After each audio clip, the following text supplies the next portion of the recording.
My name is John, and I'm 65 years old. For the past 40 years, I've been married to Susan, my wife and life partner. We met when I was 25, and she was just 20. Together, we faced it all, raising our children, building a home, and weathering the ups and downs of married life. Through thick and thin, Susan was always by my side, supporting me during the hardest moments. We built a life I believed was unbreakable. I often reflect on our early years. We didn't have much back then, but we had each other. In our 30s, we bought our first house, raised 2 incredible kids, and filled our lives with memories, holidays, vacations, and moments that shaped us. Susan was my anchor. I always thought we'd grow old together, side by side. In recent years, life had settled into a comfortable rhythm. I retired early, spending my days working on the house, reading, and cherishing time with our grandkids. Susan, however, continued working. She loved her job, and not too long ago, she was promoted to a leadership role. With the promotion came more responsibilities, and for the first time in years, she began traveling frequently for work. It was an adjustment for both of us. I had grown so used to having her around, and now she was away on business trips several times a year. I felt a mix of pride and concern, pride in her accomplishments and concern about how this new chapter might affect our relationship. At our age, time together becomes more precious, and her absence made me feel like something was slipping away. I tried not to dwell on it.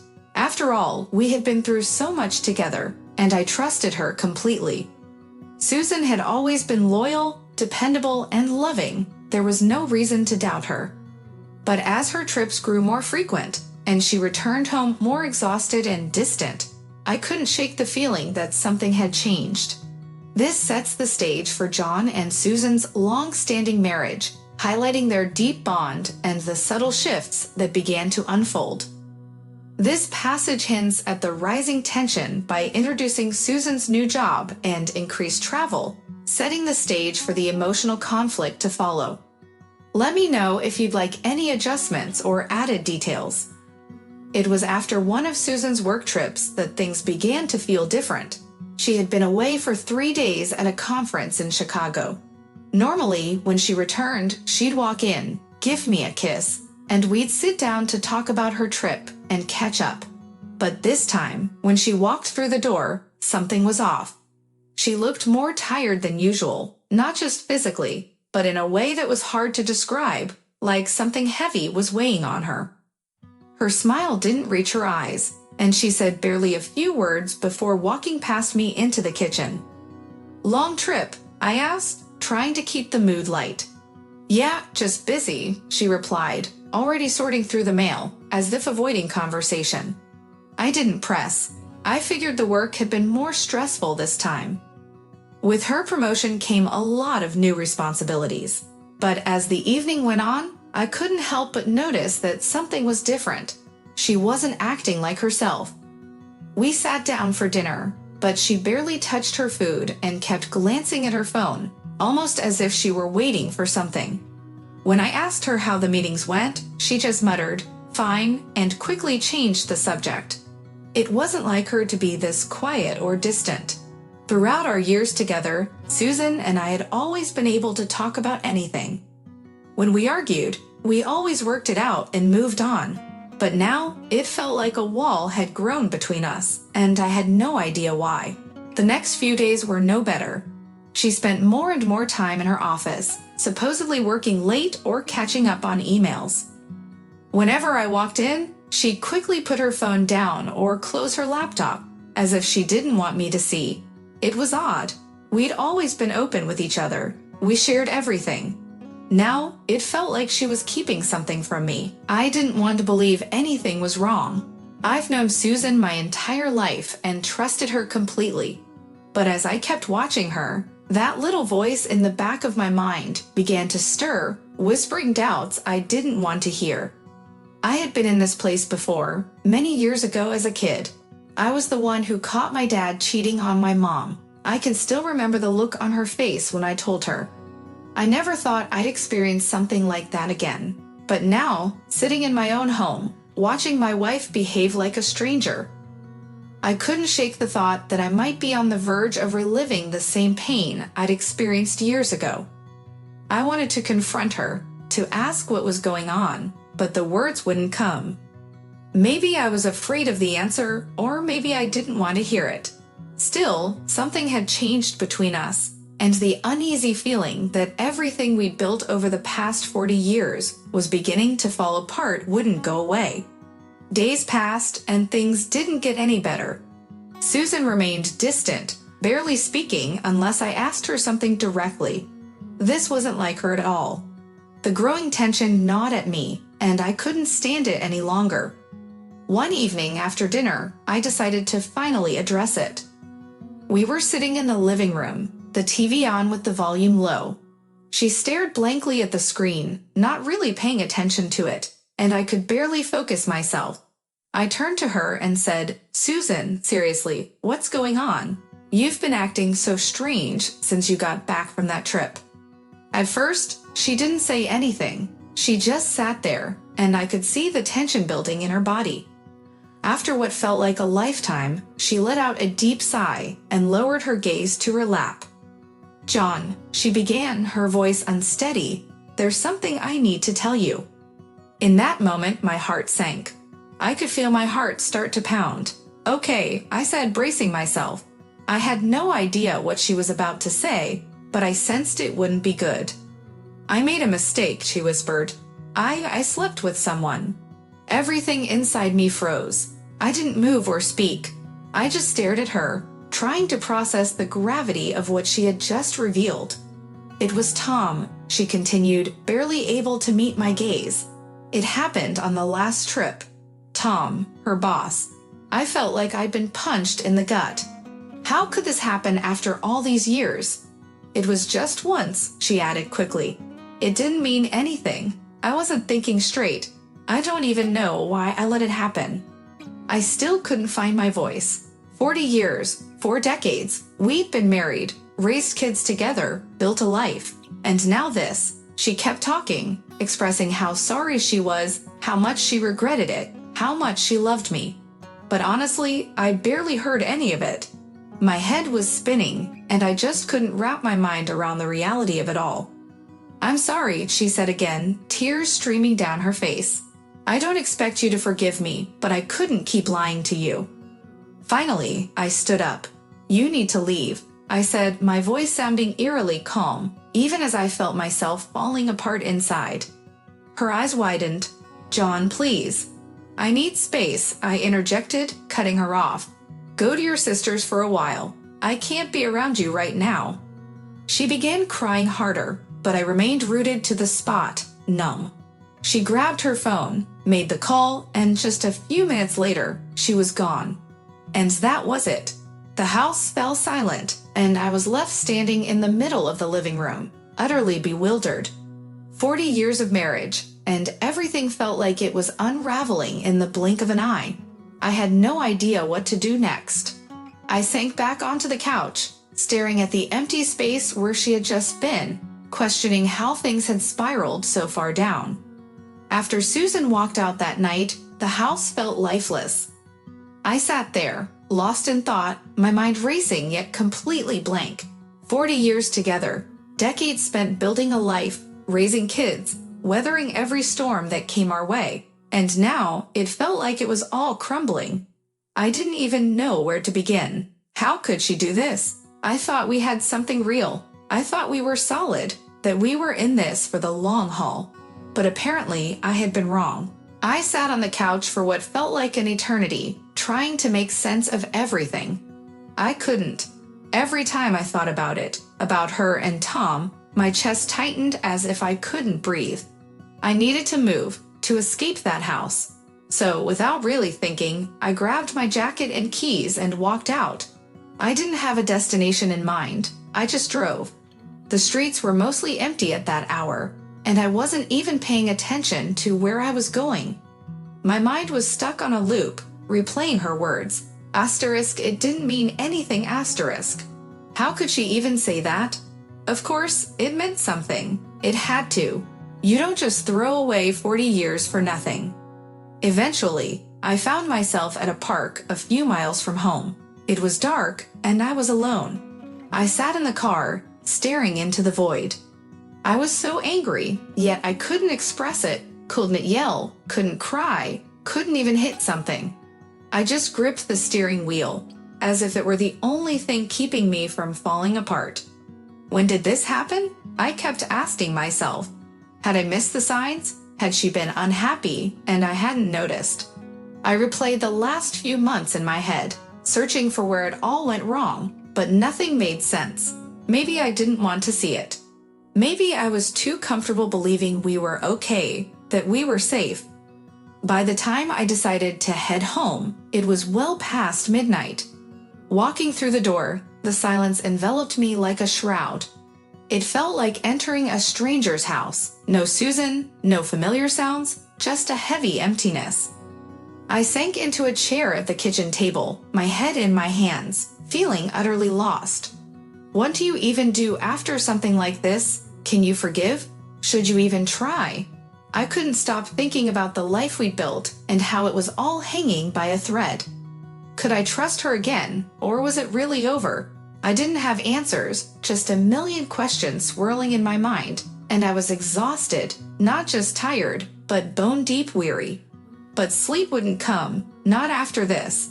My life, the one I thought I had figured out, suddenly felt like it belonged to someone else.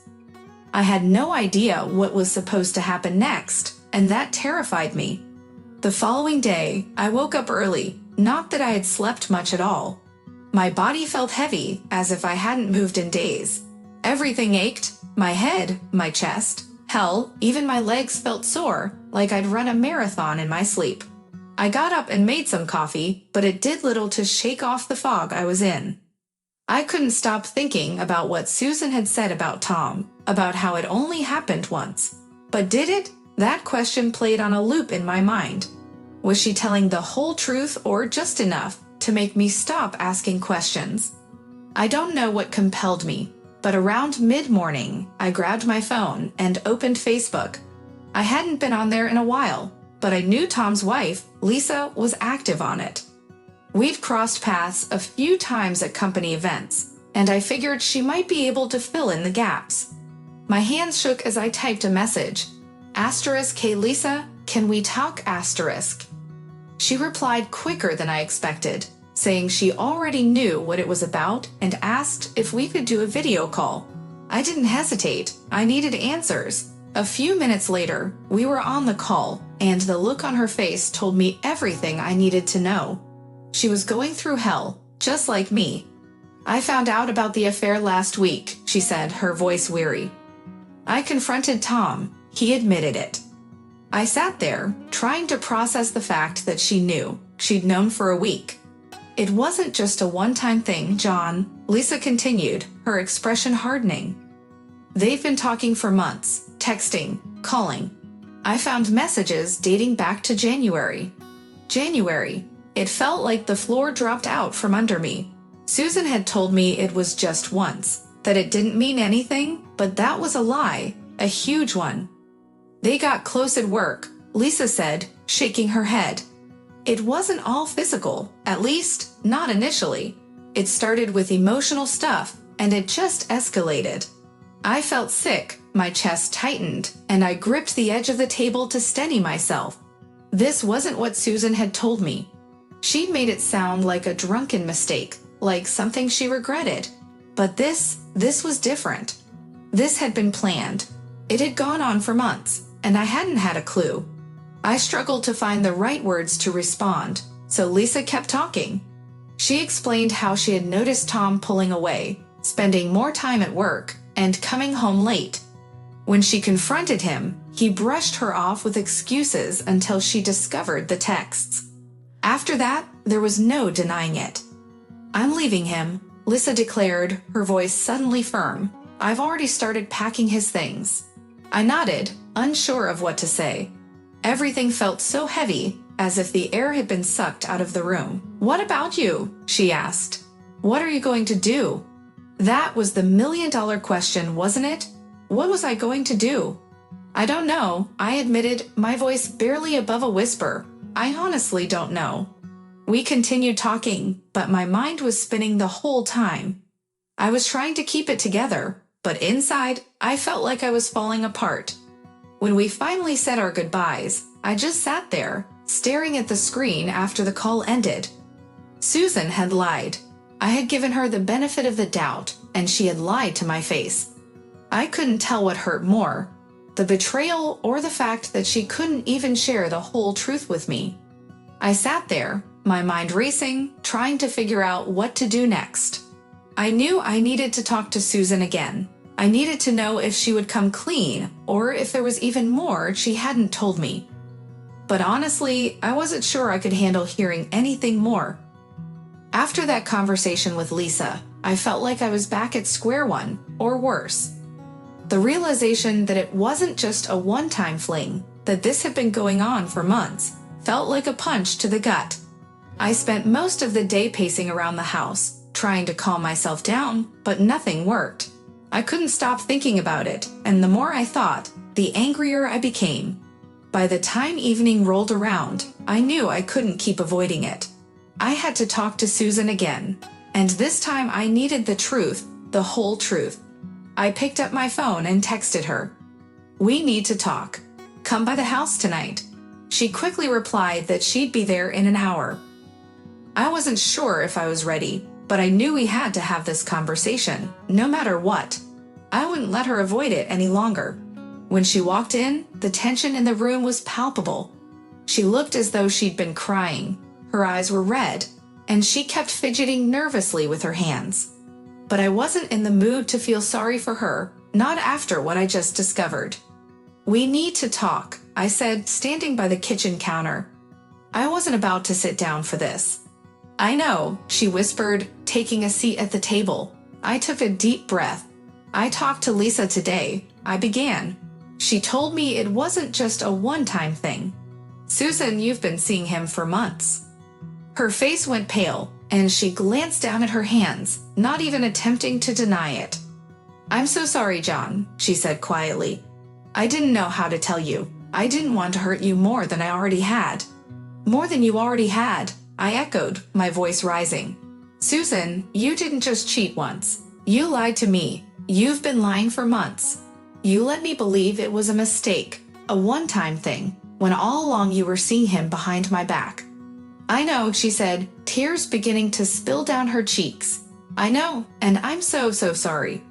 I shook my head, unable to look at her. "Why, Susan? Why would you do this? After everything we've been through, after all these years, why?" She wiped her face, but the tears continued to flow. "It wasn't planned, John. I swear it wasn't. It started with just talking. It felt nice to have someone pay attention to me, and then, I don't know, things just spiraled out of control." "Out of control," I repeated, barely able to contain my anger. "Do you have any idea what you've done to me? To us? I was lonely, John," she said, her voice cracking.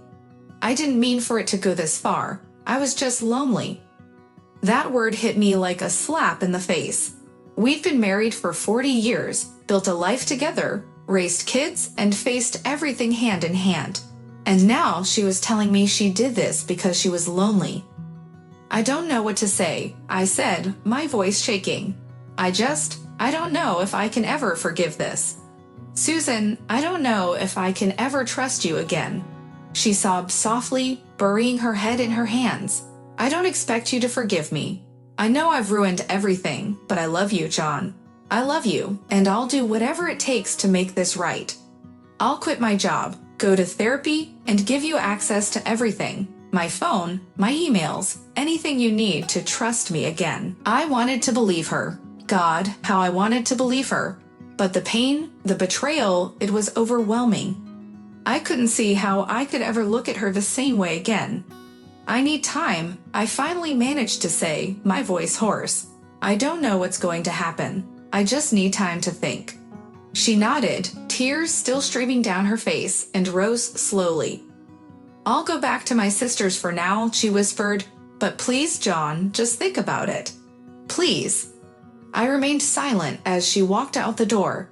The moment it closed behind her, I exhaled a breath I hadn't realized I was holding. I felt drained, as if all my energy had been siphoned away. This wasn't just about what she had done.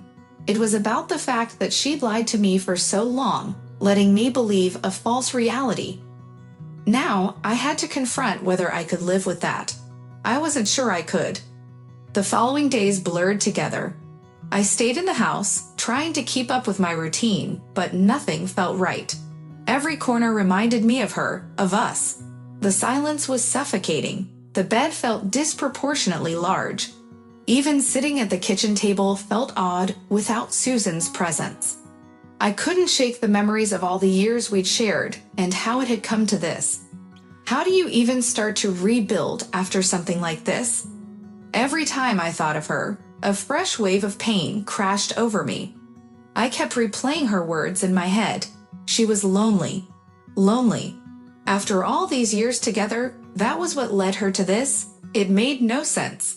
We faced so much, raised children, lost parents, navigated ups and downs like any couple. But this felt insurmountable. I had been doing a lot of soul searching, and the truth was, I didn't know what I wanted anymore. Part of me wanted to salvage what we had, to at least try. 40 years is a long time to throw away, and deep down, I still loved her. But another part of me was consumed with anger, hurt beyond comprehension. I didn't know if I could ever trust her again, not after all the lies. Susan had been texting me. Nothing substantial, just brief messages like, "I'm thinking about you," or "I hope we can talk soon." I couldn't bring myself to reply. I needed space, and I wasn't ready to face her yet. Instead, I reached out to someone outside our situation, an old friend, Mike. We'd known each other for years, and he had been through a tough divorce himself. If anyone could understand, it would be him. We met for coffee, and it felt good just to get out of the house and be around someone uninvolved in all of this. I shared everything, Susan's confession and my conversation with Lisa. Mike listened quietly, allowing me to unload my thoughts. When I finally finished, he shook his head. "Man, that's rough," he said, taking a sip of his coffee. "I won't tell you what to do, but whatever decision you make, it has to be for you. Think about what will help you move forward, whether that's together or on your own." I nodded, even though I wasn't sure I was any closer to figuring things out. "You're allowed to feel angry and hurt," Mike continued, "but don't rush into anything. Take the time you need to process it all." That struck a chord. I'd have felt this overwhelming pressure to make a decision, as if I had to resolve everything immediately. But maybe I didn't. Maybe I just needed to breathe and let myself experience all these emotions, no matter how messy they were. After our conversation, I returned home and sat at the kitchen table. I surveyed the room, reflecting on all the years Susan and I had spent there, all the memories we had created. It wasn't just the house that felt empty without her, it was my entire life, but I wasn't sure I could let her back in. Later that evening, I finally texted her back. I told her we needed to meet and have a real conversation about what comes next.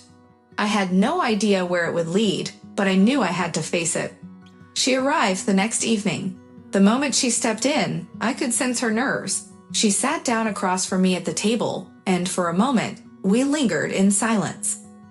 "I've been thinking," I said, breaking the tension, "about us and everything that's happened."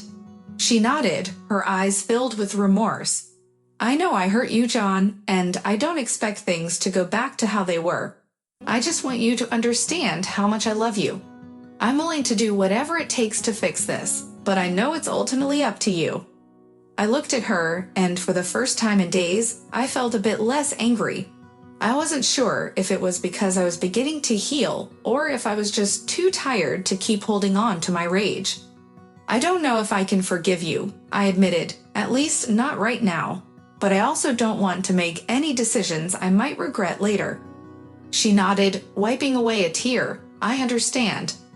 "I need more time," I said. "I need to see if we can rebuild that trust, but it's going to take a lot of work. Honestly, I don't know if it's possible." "I'll do anything," she said quietly. "Whatever you need." We sat there for a while, discussing what that might look like. Therapy, transparency, everything laid out in the open. It wasn't going to be easy, and I wasn't making any promises, but I was willing to try. When she left that night, I didn't feel relief, but I didn't feel as lost either. I knew this was just the beginning of whatever lay ahead. It wasn't a clean slate, but it was a step forward. Whether we would make it or not was still uncertain. Yet for the first time since everything had come crashing down, I felt like maybe, just maybe, there was a way through it.